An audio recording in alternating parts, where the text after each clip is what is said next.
All right, let's check in with the two campaigns. We'll start, of course, with the PM.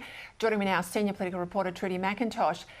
Trudy, PM's covered a lot of ground today, but he also dodged quite a few questions from your press pack as well. It's a political art form on both sides this deep into a campaign. Anthony Albanese and Peter Dutton, I'd have to say, both dodging questions that they don't want to answer. We saw that today with Anthony Albanese on this Russia-Indonesia military plane request. It doesn't seem like we're ever going to get a clear answer publicly in this campaign as to when the government was first advised about it.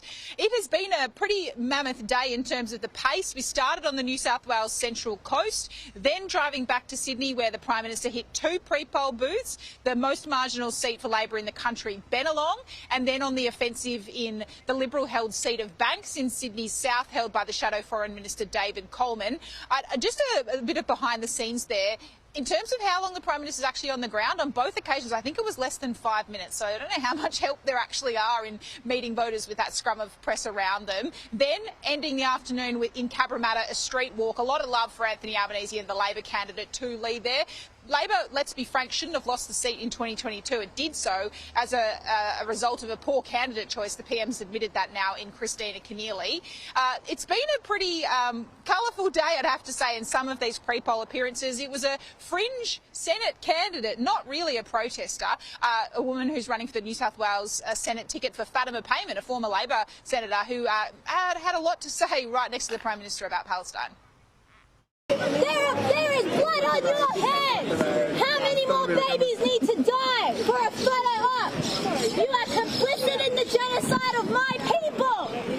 Anthony Albanese, what do you have to say to Palestinian Australians? Thanks, Trudy. I will say for viewers at home that Cedar Fowler too, of course. It was the PM that parachuted in Christina Keneally, but he has now said nothing to do with him. All right, let's go to the opposition now. Joining me now, Cam Reddin. Cam, they might say that the media bus got its wheels stuck spinning and that says a lot about the Canberra press gallery. But besides that, you've had a busy day with the opposition leader, haven't you?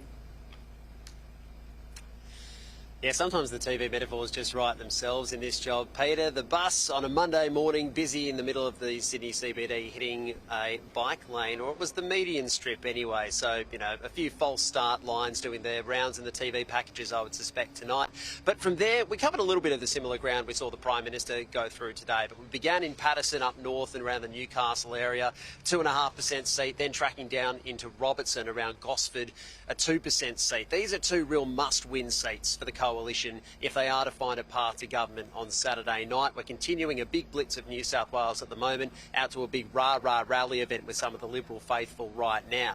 Peter Dutton is basically promising to do a big lap of the country over the next 4 and a bit days, Peter. He believes that still some of the messages that have been talked about since the budget in reply speech, like the fuel excise tax cut, are not necessarily being understood by people yet, that they've only had a couple of weeks to get their head around it, that there's still a lot of people tuning in for the first time, even though that pre-poll number is approaching or on track to get to record highs. 2.5 million people roughly already casting their vote by this evening. We'll see where this next couple of days takes us, but the coalition is talking up, hitting literally dozens of seats over the course of these next few days. One big last final push